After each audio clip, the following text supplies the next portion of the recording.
ubuzima bw'inkoni, inkoni z'ubukene, inkoni z'ibibazo. Ariko uyu mwaka Imana igambiriye korosha, kugabanya inkoni, kongera ibiryo.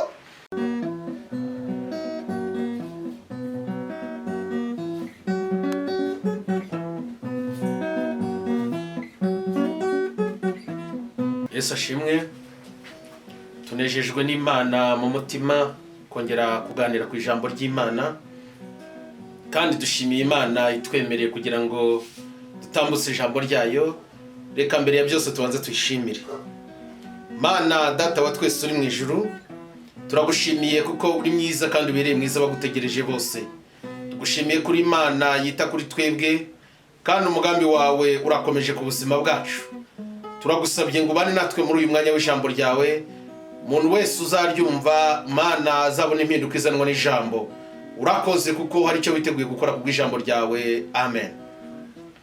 Ndagira ngo tuganire ku ijambo ry'Imana dusanga mu gitabo cyo Kuva ibice 14 murongo 24 no 25. Gitabo cyitwa Kuva ibice byaho 14 murongo 24 no 25. Dusome mu izina rya Yesu.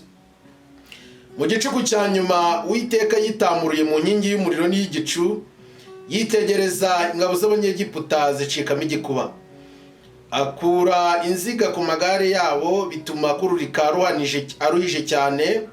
Abanyegiputa baravugana bati duhunge Abisirayeli, kuko Uwiteka abarengera akarwanya Abanyegiputa. Amen.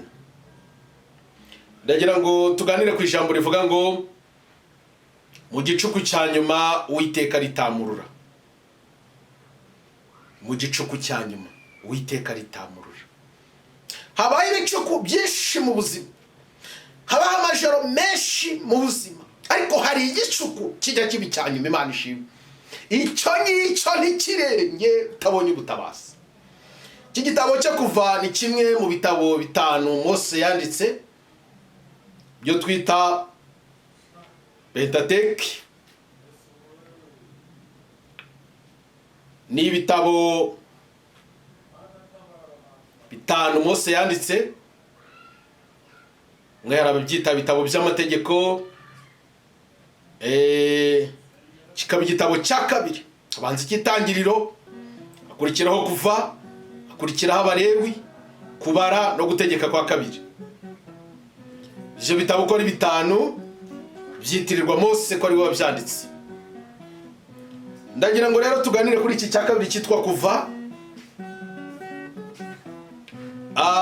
Uyu Mose ni muntu ki? Mose dusomye mu ijambo ry'Imana afite ubuzima bugabanyije mu bice 3. Igice cya mbere cy'ubuzima bwa Mose, yavukiye muri Egiputa, n'ubuzima bw'imyaka 40. Ubuzima bwa kabiri, igice cya kabiri, ni ubuzima nanone bw'imyaka 40 ari kuragirina, ari mu butayu bw'Imediya kuragirina. Ubuzima bwa gatatu rero ni igice cya gatatu ayoboye Abisirayeli nabwo imyaka 40. Aza gupfa afite imyaka 120. Kuyobora Abisirayeli kwe Mose avuka ku babyeyi babiri. Avuka kuri Yekebedi na Amuramu, ni bo babyeyi ba Mose. Yavukiye muri Egiputa igihe bitari byoroshye. Farawo ashyiraho itegeko yuko abana b'abahungu bose bavuka bicwa.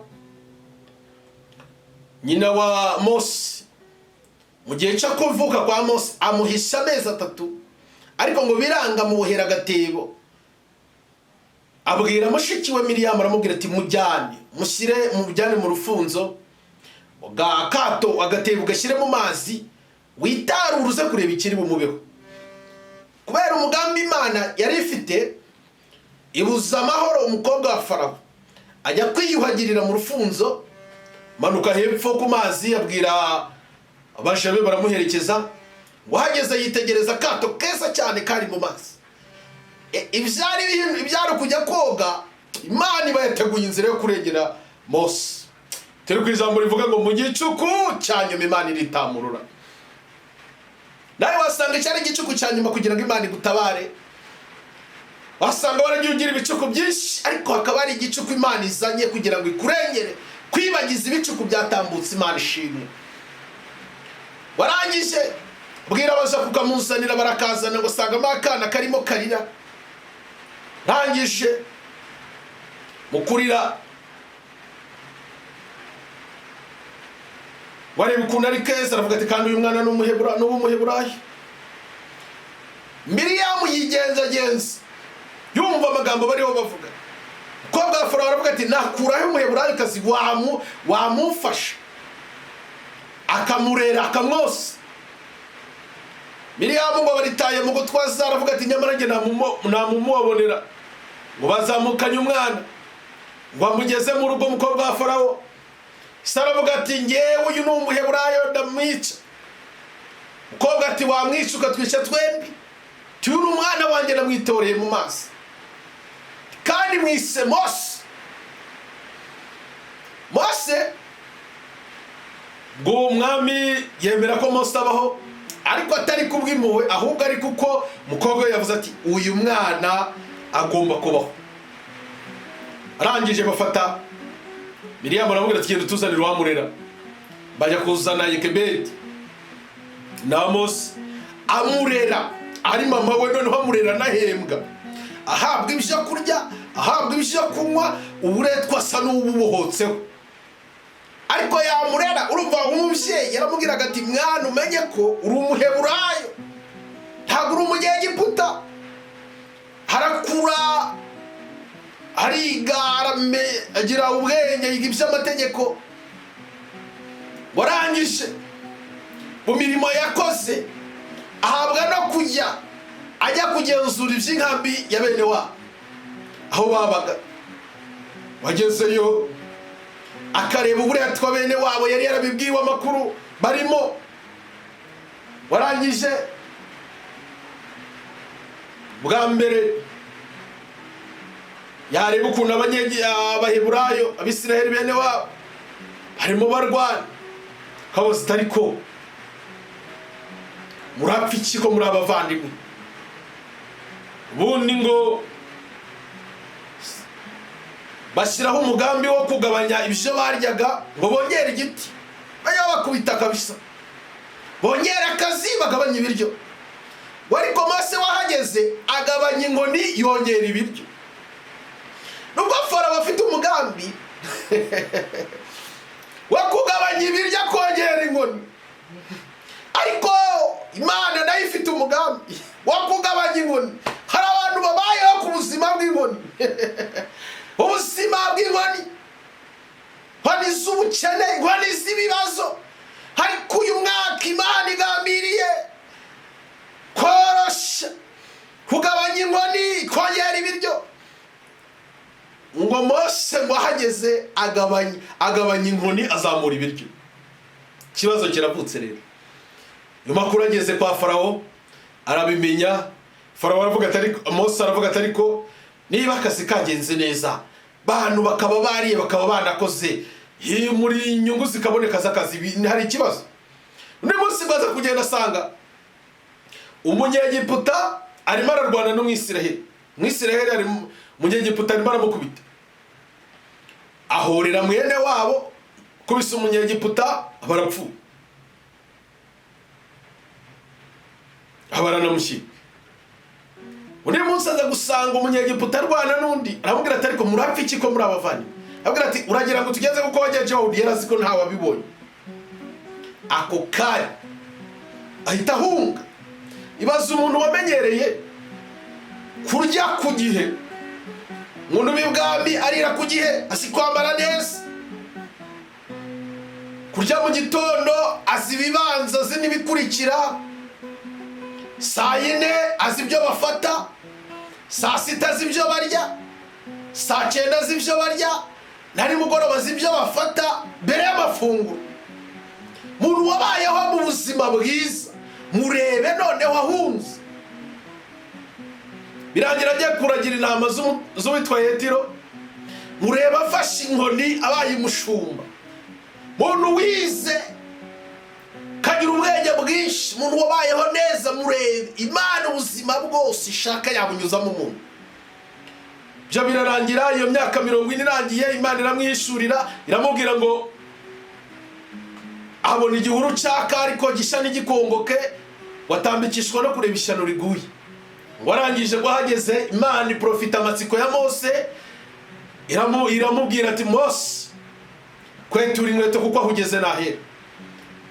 Rangije muha misiya yuko igiye kumutuma, ariko mu bintu byinshi yamubwiye, amubwira ngo ningera kwa Farawo, Farawo katinyitse ko dushobora kuvuganira muri iki gihuru kahasigara, ningera imbere ya Farawo ko muzi twabanye atinyitse, nzavuge kuri nde? Bandi namubwira ngo uzamubwire ko nitwa Ndiho ndi Uwiteka Imana y'Abisiraheli. Ndiho ndi Uwiteka Imana, niho se wabibwira Farawo.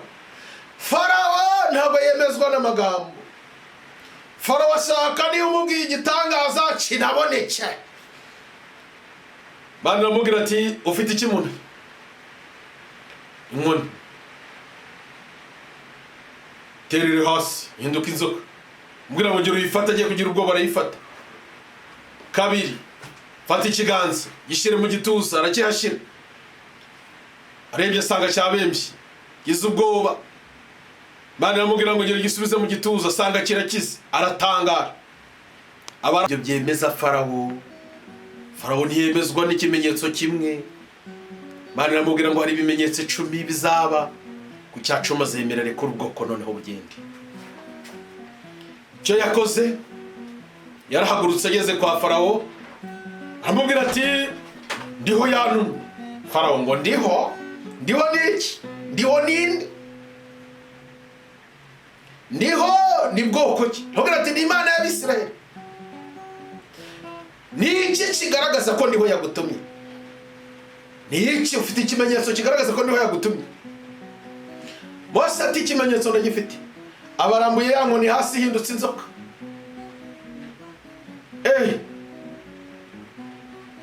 Farawo ati ibyo ngibyo natwe hano muri Egiputa turabikora. Muri Egiputa n'abakonikoni bakomeye cyane. Hamagara abapfumu n'abakonikoni biwe. Arangije arabikiza ati murebe uyu mugabo. Ngo gukora guhindura inkoni inzoka ngo ni ikintu gikomeye. Namwe nimukore muri bwa buhanga bwanyu. Mubimwereke ko natwe tubikora hano. Abanyegiputa bafata inkoni zabo nabo bahamagara imbaraga zikomeye bakoresha, barazikusanyiriza imbere ya Farawo. Bahamagara ubushobozi bwabo bwose bukomeye babuteranyiriza aho ngo badaseba uwo munsi. Wari umunsi ukomeye. Ngo barangije urababwira inkoni zihinduka inzoka biraba. Farawo abwira Mose ati wabibonye ko natwe hano tuzikora? Mose nawe agira ikibazo. None niba narizi ko icyo ari cyo gikomeye none bakaba babikora, ngo ariko bitandukaniro ry'inkoni ya Mose n'izaba Munyegiputa. Haleluya! Inkoni ya Mose yahindutse inzoka, ngo irahindukira twatuyoka twose iradutoragura. Irangije ngo Mose yongera asingira ya nkoni, yikora ku murizo, yifata ku murizo, yongera ihinduka inkoni. Bishaka kuvuga iki? Mose agiye gukora imbaraga z'Abanyegiputa zose zifite mu kuboko. Hari igihe Imana yemera ko Abanyegiputa bakusanya imbaraga zabo kugira ngo tubanze tuzifate miri tujye gukora imbaraga z'Abanyegiputa tuzifite. Baracanganyikirwa inkoni zabo, inzoka zabo bazibuze, ya Mose zimize. Hari imbaraga z'Abanyegiputa zigomba kubanza gufatwa mbiri kugira ngo igicuku cya nyuma dutabarwe. Warangije byo ntiyemera ikimenyetso cya mbere kiza kuba, cyago cya mbere kiraba, byago bigenda bikurikirana, icyago cya nyuma imfura zipfa. Nibwo yavuze ati none ubu bwoko ndaburekuye. Arabarekura baragenda.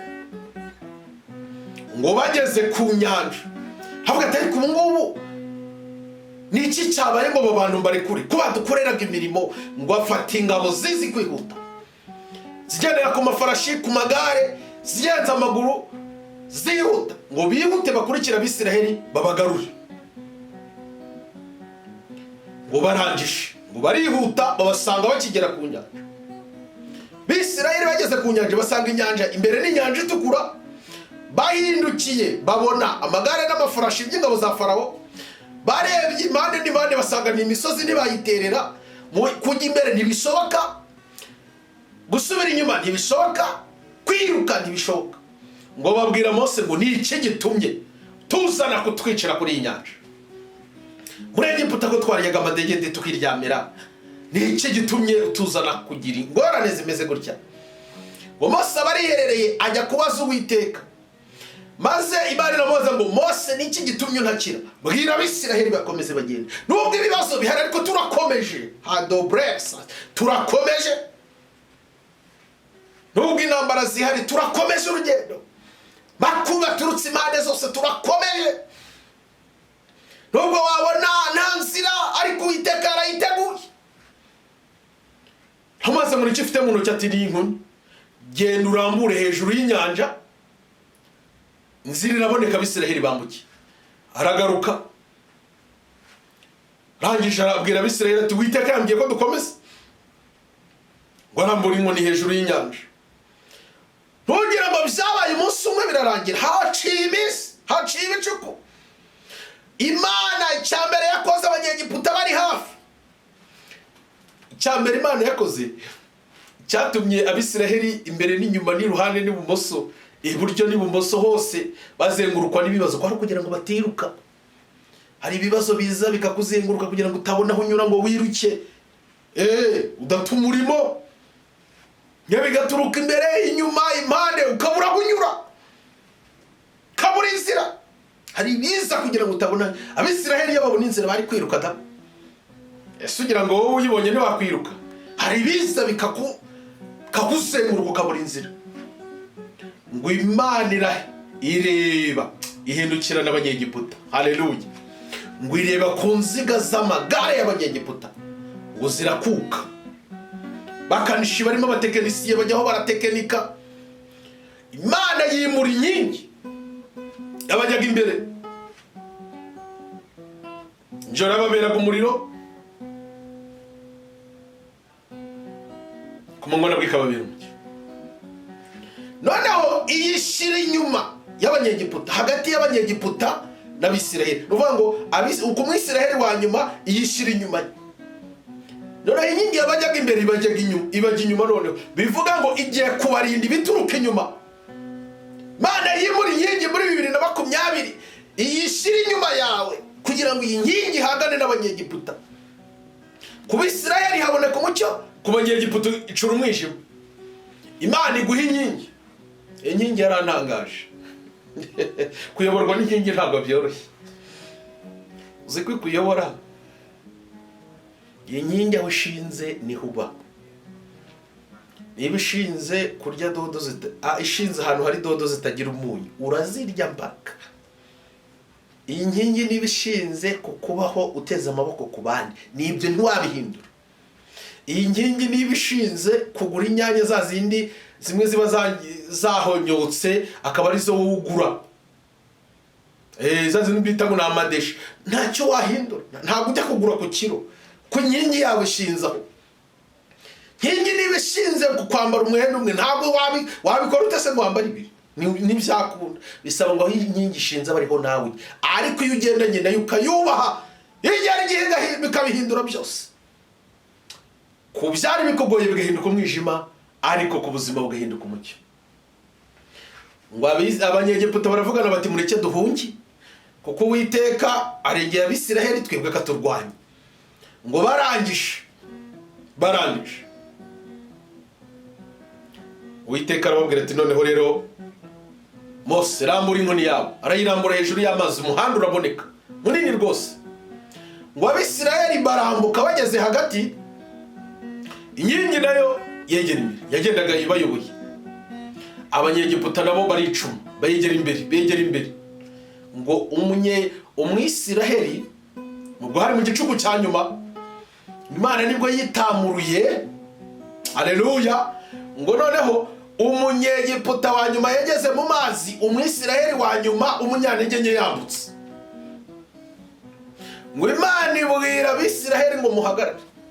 Bacyambuka, Miriyamu arasimbuka, araririmba. Muzehe Mose nawe araririmba. Araririmba. Ngo maze Miriyamu yarataratse aravuga ati ifarashi n'ubuhetse. Imana ibwira Mose bacyambuka ngo mubanze muhagarare murebe abanyegiputa. Mwese barahagarara, barahindukira, barabareba mu maso. Abanyegiputa mwabonye ntabwo muzongera kubabona ukundi. Uburetwa mwakoreshejwe murabusezeye, ntimuzongera kubukora ukundi. Ibyo mwaboneye hakurya y'inyanja ntabwo muzongera kubibona. Mwumva icyantangaje, uyu muhanda wakibonetse mu nyanja ni umuhanda Imana yari ikoze mu mateka y'isi, uko wabayeho mu gihe gito, unyuramo abantu benshi mu gihe gito, unagwamo abantu benshi mu gihe gito. Ni inzira Imana yari ikoze ihuza imigabane ibiri, ariko igomba kunyurwamo n'abantu, gatabariramo bamwe ariko biganye kunyura muri iyo nzira bakayigwamo. 2021 Imana iguha inzira bantu batazi, Imana iguha inzira wambukiramo ukagera mu masezerano, ukagera mu butabazi bw'Imana.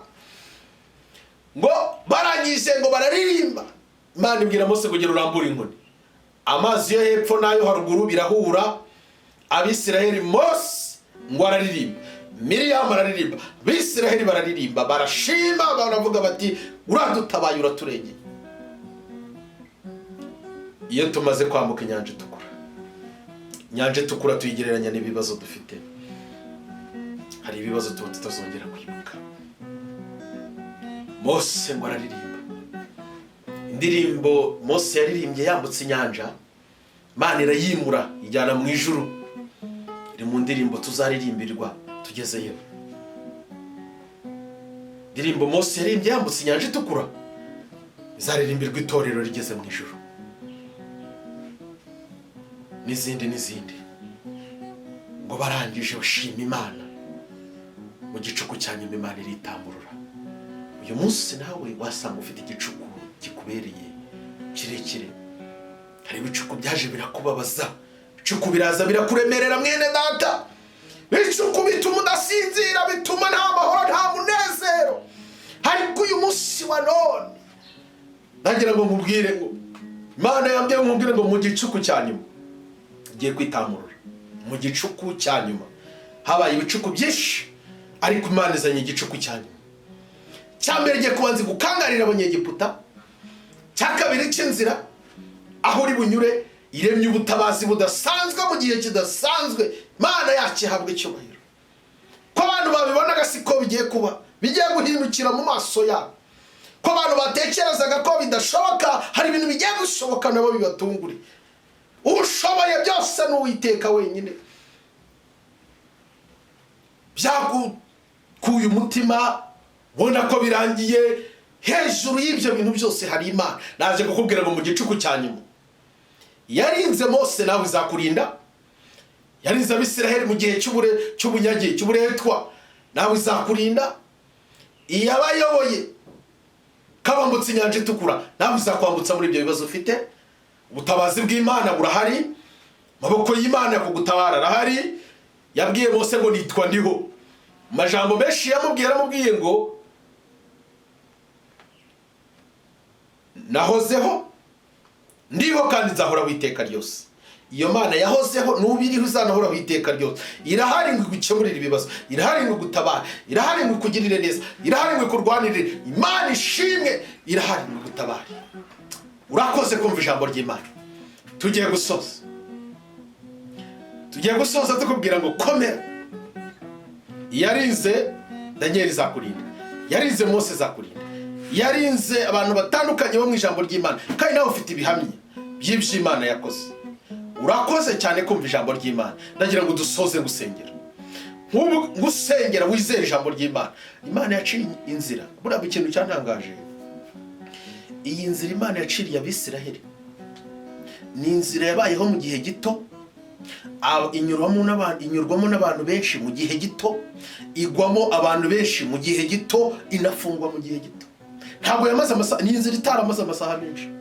Erega nayo Imana yagucira akayira mu gihe gito, ukabona ubutabazi, ikagira ibintu itsinda muri iyo nzira, ukabona ubutabazi mu gihe gito rwose. Gusaba iyo ubutabazi mu gihe gito ku Mana, kandi Imana irabufite. Wamara kwambuka inyanja, ukareba ibyakurwanyije n'ibyaguhize byose, ukavuga ngo turarangizanyije, ntawe tuzongera guhura. Nawe ukaririmba nka Miriyamu na Mose. Nkwifurije gutangira umwaka uririmba nka Miriyamu, uririmba nka Mose. Mose ntabwo yarigeze akunda kuririmba, ariko yambutse inyanja araririmba. Ngo iyo ndirimbo irimurwa ijyanwa mu ijuru. Nawe nkwifurije muri uyu mwaka no mu yindi myaka kuzaririmba indirimbo z'amashimwe, uvuga ngo ibyo Uwiteka yavuze mu gicuku cya nyuma yarantabaye. Igicuku cya nyuma kibamo ibintu byinshi, gishobora kugwamo ibintu byinshi, ariko harimo n'ubutabazi bw'Imana. Ndagira ngo tugusengera Imana. Mana Data wa twese, ijambo ryawe ritweretse ko mu gicuku cya nyuma ujya witamurura ugatabara Abisiraheli. Turasabye ngo bene Data bari kumva ijambo n'abashiki bacu bateze amatwi udashoboka, babona nta byiringiro, hari ibyiringiro by'uko waca inzira mu nyanja itukura, nabo bakabona ubutabazi bakaburebesha amaso. Urakoze ko hari icyo ukoze, kandi umuntu wese uzizera ijambo uvuze by'uko mu gicuku cya nyuma uzitamurura, bimubere uko byizeye mu izina rya Yesu, amen.